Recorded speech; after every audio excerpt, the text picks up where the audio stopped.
Viewers, मैं हूं शिबानी घरत। Apple का एनुअल इवेंट WWDC इसी हफ्ते किक ऑफ हुआ, लेकिन ये पहला ऐसा साल है जब world wide developers conference virtual event था। बिल्कुल, ये ऑफलाइन की जगह ऑनलाइन इवेंट था और इस इवेंट का की नोट दिया एप्पल के चीफ टिम कुक ने।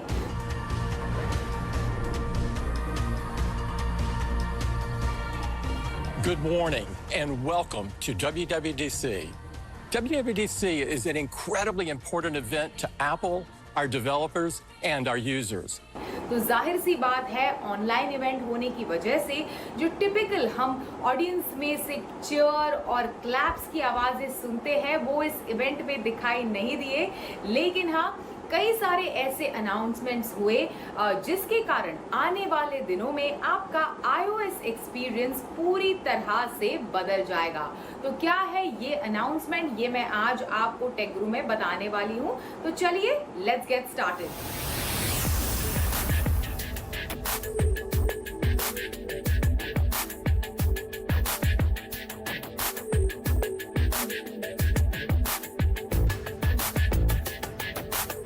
सबसे इम्पोर्टेंट अनाउंसमेंट, iOS 14 इसी साल, लेकिन आने वाले दिनों में, पर इसी साल लॉन्च या फिर रिलीज होगा। iOS 14 की क्या खास बात है कि इसके होम स्क्रीन्स पर आपको विजेट्स मिलेंगे। मतलब जैसे ही अपडेट आता है और आप iOS 14 को अपने डिवाइस पर इंस्टॉल करते हैं तो इन विजेट्स को इनफैक्ट आप पिन कर सकते हैं और ड्रैग कर सकते हैं, बिल्कुल मैप्स की तरह। होम स्क्रीन में इनफैक्ट और एक एडिशनल फीचर ऐड हुआ है जो बिल्कुल एंड्रॉयड जैसा फीचर है। आपको एक ऐप लाइब्रेरी मिलेगी नए iOS 14 में जो पूरी तरह से आपके ऐप्स को ऑर्गेनाइज करेगा और आप आसानी से उसे नेविगेट कर सकते हैं। एक एडिशनल AI की मदद से जो मोस्ट यूज्ड ऐप्स है वो डेफिनेटली ऊपर आपको नजर आएंगे, लेकिन हाँ, एसेंशियली ये एक टिपिकल एंड्रॉयड फीचर जो आपको iOS 14 में आने वाले दिनों में नजर आएगा। एक और एडिशनल फीचर जो आपको iOS 14 में नजर आएगा वो है पिक्चर इन पिक्चर सपोर्ट। मतलब क्या कि वीडियो देखते वक्त या फिर फेस टाइम आपके आईफोन पर करते वक्त आप किसी दूसरे ऐप का भी इस्तेमाल कर सकते हैं। इसी के साथ साथ जो iMessages है उनके मेमोजीज में और एडिशंस आपको नजर आएंगे iOS 14 में, और भी डाइवर्स होंगे और भी ज़्यादा इंक्लूसिव होंगे। नए हेयर स्टाइल्स आपको नजर आएंगे और हेड बैंड्स और फेस कवरिंग फीचर्स के साथ नए मेमोजीज iOS 14 में लॉन्च होंगे। इसी के साथ साथ एप्पल ने ट्रांसलेट अनाउंस किया है जो अलग अलग भाषाओं में, 11 अलग अलग भाषाओं में इजी और नेचुरल ट्रांसलेशन ऑफ वॉइस और टेक्स्ट आपके लिए उपलब्ध करवाएगा। और अभी सीरी की मदद से आप ऑडियो मैसेजेस भी भेज सकते हैं iOS 14 पर। Another popular way to send messages with your voice is using dictation. Keyboard dictation uses the same speech recognition as Siri. And leveraging the power of the neural engine, we are now able to run dictation on device. AirPods की अगर हम बात करें तो AirPods को एक device से दूसरे डिवाइस में कनेक्ट करना कभी कभी मुश्किल हो जाता है, बिल्कुल स्टबर्न बिहेव करते हैं एयरपॉड्स। तो iOS 14 पर जो एयरपॉड्स है वो आसानी से और सीमलेसली कनेक्ट होंगे between one device to the other device. मतलब आसानी से एयरपॉड्स को आपका डिवाइस रीड कर पाएगा और सीमलेसली एक डिवाइस यानी एक एप्पल डिवाइस से दूसरे एप्पल डिवाइस को कनेक्ट करना बेहद आसान हो जाएगा iOS 14 पर। With iOS 14, we're introducing great new features to help our users reduce their carbon footprint. And our first one is also our most requested, it's cycling. अगर आप साइकिलिंग में रुचि रखते हैं तो एप्पल के नए मैप्स पर, यानी iOS 14 के एप्पल के नए मैप्स पर आपको साइकिलिंग के नए नए रूट्स या फिर इलेक्ट्रिक व्हीकल रूटिंग आसानी से मिलेगी और आप इन एप्पल मैप्स के क्यूरेटेड मैप्स को फॉलो कर सकते हैं। एक बहुत ही इंटरेस्टिंग फीचर iOS 14 का जो एप्पल के WWDC के कीनोट एड्रेस में अनाउंस हुआ वो था Apple car keys. I'm excited to introduce a digital version of car keys. Now you can leave your keys at home and unlock and start your car with your iPhone. बहुत ही amazing feature है। In fact Apple ने BMW के साथ tie up किया है, जिसकी मदद से आप डिजिटली अपनी गाड़ी को अनलॉक या फिर स्टार्ट कर सकते हैं। बिल्कुल ये कार कीज आप आई मैसेजेस पर भी भेज सकते हैं और आई मैसेजेस पर भेजकर आप इस गाड़ी को अनलॉक कर सकते हैं। अगर डिवाइस लूज हुआ तो आसानी से iCloud पर आप इसे डिसेबल भी कर सकते हैं और ये फीचर NFC की मदद से इसी साल शुरू होगा।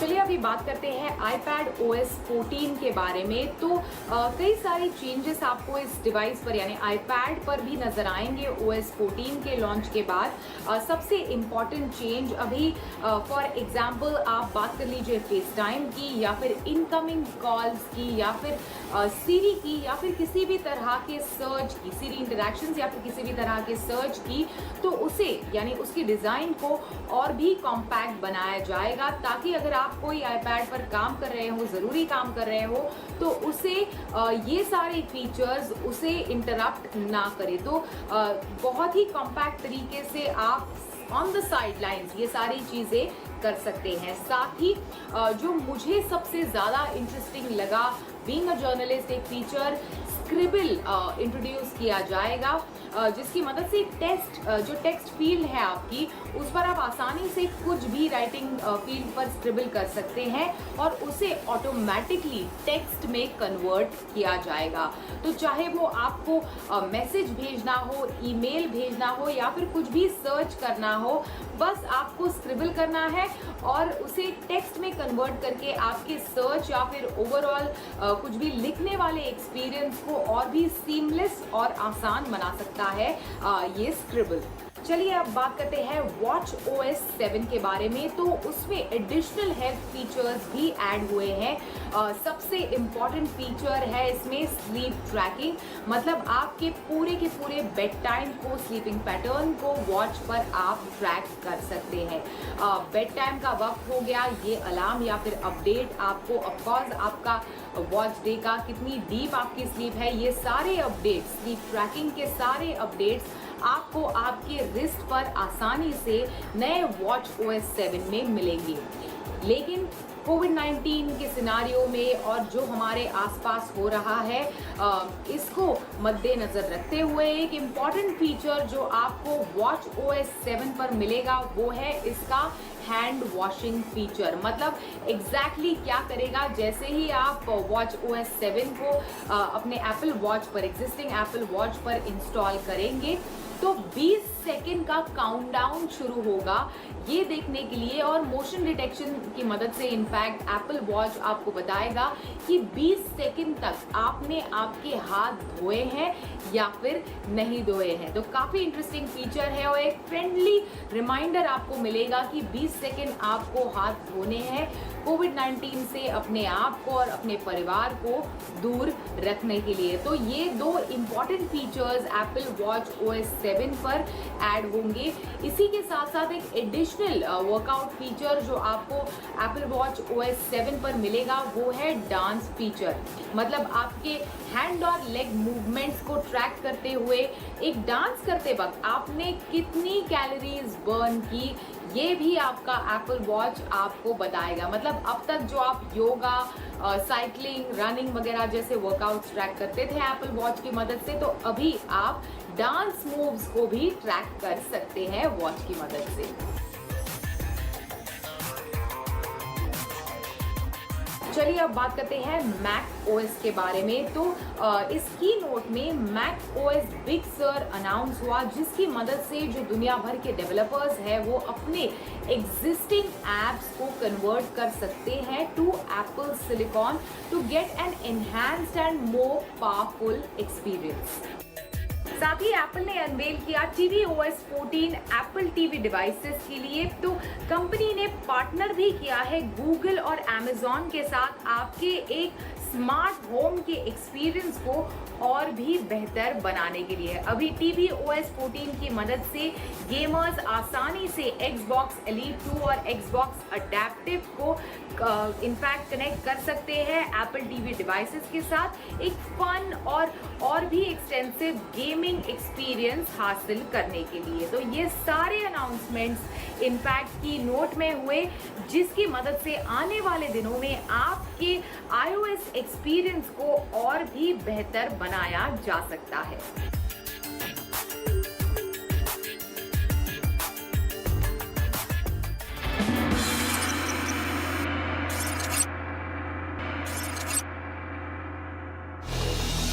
स्वागत है आपका वर्क फ्रॉम होम एडिशन में। मैं हूं यश भट्ट आपके साथ, और आज हम बात करने वाले हैं मिड रेंज स्मार्टफोन्स की, जैसे कि करते आए हैं। तो हम सब जानते हैं कि ये मिड रेंज स्मार्टफोन्स की जो पूरी सीक्वेंस है उसमें हर रोज़ कुछ ना कुछ नया अपडेट आता है, तगड़ा कंपटीशन है, रोज़ एक दो नए स्मार्टफोन्स लॉन्च होते रहते हैं। इसी बीच मोटोरोला भी एक अपना नया फ़ोन लेकर आ गया है, वन फ्यूजन प्लस। अब जहां तक बात आती है मोटोरोला की, तो हम सब जानते हैं कि पिछले कुछ समय में काफ़ी सारे लॉन्चेस जो है मोटोरोला ने किए हैं, लेकिन इस बार ही एक नए स्मार्टफोन के साथ आए हैं। कीमत है 17,000 रुपीज़ और मेड इन इंडिया फ़ोन भी है। तो आजकल जो हम देख रहे हैं सारा अपडेट, उसको लेकर भी ये एक ज़रूरी चीज़ हो जाती है। तो देखते हैं वन फ्यूजन प्लस कैसा फ़ोन है और ये 17,000 रुपीज़ की प्राइस रेंज में हमें क्या क्या दे पाता है। मोटोरोला ने वन फ्यूजन प्लस के डिजाइन और सॉफ्टवेयर के लिए अपने कंपटीशन से थोड़ा अलग अप्रोच लिया है। तो सबसे पहले बात कर लेते हैं डिजाइन की। खासकर 20,000 रुपए से कम की रेंज वाले फोन्स में जो डिजाइन होता है उससे ये काफी अलग है। डिस्प्ले है 6.5 इंच का, जिसे आप एक हाथ से तो यूज नहीं ही कर पाएंगे, पर साथ ही साथ अच्छी बात यह है कि आपको यहाँ बिना किसी कैमरा कटआउट या नॉच के फ्लॉलेस डिस्प्ले मिलता है। इसका selfie camera pop up module में है, जिसे आप इस प्राइस रेंज में तो नहीं ही देख पाएंगे। मुझे मोटोरोला वन फ्यूजन प्लस बाकी फोन के हिसाब से थोड़ा सा मोटा लगा। 9.6 मिलीमीटर की थिकनेस और 210 ग्राम का वजन। हाथ में इसका बल्क जरूर ही फील होता है, लेकिन साथ ही साथ अच्छी बात यह है कि इसके दोनों साइड्स कर्व्ड हैं, जिससे वन फ्यूजन को हाथ में पकड़ना थोड़ा कंफर्टेबल हो जाता है। फोन के सारे फिजिकल बटन्स राइट साइड पर हैं। बटन्स तक पहुंचना आसान है। चौथा बटन आपको सीधा गूगल असिस्टेंट तक पहुंचा सकता है। फोन के पीछे की ओर 4 कैमरा वाला सेटअप मिलेगा, जिसमें से एक कैमरा सेंसर अलग है, बाकी 3 एक साथ हैं। उससे सट कर ही आप देखेंगे फ्लैशलाइट। कैमरा लेंसेज फोन से थोड़े से बाहर उभरे हुए दिखते हैं, पर अगर आप कोई फोन केस यूज करेंगे तो यह मुश्किल दूर हो सकती है। फिंगरप्रिंट सेंसर भी फोन के पीछे ही आप ढूंढ पाएंगे। मुझे ये प्लेसिंग आज भी सही लगती है। मोटोरोला ने इस फोन में 5000 mAh की बैटरी दी है। ये भी एक कारण है जिससे ये फोन मोटा हो चुका है। वन फ्यूजन प्लस के साथ 18 वॉट टर्बो चार्जर बॉक्स में ही दिया गया है, मतलब फास्ट चार्जिंग सपोर्ट भी आपको इसमें मिल जाएगा। 3.5 मिलीमीटर का headphone jack, USB Type-C port और बॉटम फायरिंग स्पीकर फोन के नीचे ही दिए गए हैं। तो अब बात आती है मोटोरोला वन फ्यूजन प्लस के सॉफ्टवेयर और स्पेसिफिकेशंस की। दाम कम है, 17,000 रुपए में आपको जो जो चीजें मिलती हैं वो इस सेगमेंट की कंपटीशन में काफी आगे है। मोटोरोला वन फ्यूजन प्लस का दिल यानी इसका प्रोसेसर है क्वालकॉम स्नैपड्रैगन 730G। इसका सिर्फ एक ही कॉन्फ़िगरेशन ऑप्शन फिलहाल आपको मिलेगा और वो है 6GB रैम और 128GB का स्टोरेज। मोटोरोला ने इसे बहुत ही अच्छे दाम पर लॉन्च किया है। हाँ, ये बात जरूर मानता हूँ कि इसके डिस्प्ले के पास अच्छा रिफ्रेश रेट नहीं है, लेकिन ये डील ब्रेकर भी नहीं बनेगा। डिस्प्ले काफी क्रिस्प है, IPS LCD पैनल है और 3 कलर मोड में से आप कोई भी सिलेक्ट कर सकते हैं। ये डिफॉल्ट तौर पर सैचुरेटेड मोड पर होता है, जिसे आप बदलकर नेचुरल या बूस्टेड पर बदल सकते हैं। इस फोन पर कोई भी ग्लास प्रोटेक्शन नहीं है। मोटोरोला के मुताबिक उन्होंने एंटी फिंगरप्रिंट और एंटी स्क्रैच कोटिंग जरूर की है, लेकिन आप फिर भी थोड़े से केयरफुल रहें तो बेहतर होगा। मोटोरोला वन फ्यूजन प्लस 2 रंगों में उपलब्ध हुआ है, ट्वाइलाइट ब्लू और मूनलाइट व्हाइट। आपके पास स्टोरेज एक्सपेंशन ऑप्शन जरूर है, लेकिन सामने है सिम ट्रे हाइब्रिड, यानी कि या 2 सिम या तो एक सिम और एक मेमोरी कार्ड, मर्जी आपकी। मुझे सबसे ज्यादा अगर कुछ पसंद आया है तो वो है Motorola One Fusion Plus का नियर टू स्टॉक Android 10, जिसमें कुछ और अच्छे फीचर्स भी ऐड किए गए हैं। ये Android One प्रोग्राम का पार्टनर नहीं है, तो इस पर कुछ साल तक के OS अपडेट्स की आशा हम जरूर रख सकते हैं। तो अब बात आती है परफॉर्मेंस की। जहां तक परफॉर्मेंस की बात आती है, जब आप फोन को यूज करेंगे, Motorola One Fusion Plus आपको कोई पिक्सल डिवाइस की याद जरूर दिला देगा, क्योंकि इसका नियर टू स्टॉक एंड्रॉइड काफी मजेदार है। फिंगरप्रिंट स्कैनर से शुरुआत करते हैं। इसका परफॉर्मेंस काफी अच्छा है और फोन फटाफट अनलॉक हो जाता है। गूगल ने फेस रिकग्निशन को Android 10 से हटा जरूर दिया है, जिससे Motorola One Fusion Plus के पास ये फीचर अब नहीं रहेगा। हमने वैसे उसे ज्यादा मिस नहीं किया, क्योंकि पॉपअप कैमरा से वो थोड़ा स्लो जरूर हो जाता है। ऊपर से पॉपअप कैमरा खुद पॉप होने में भी स्लो है।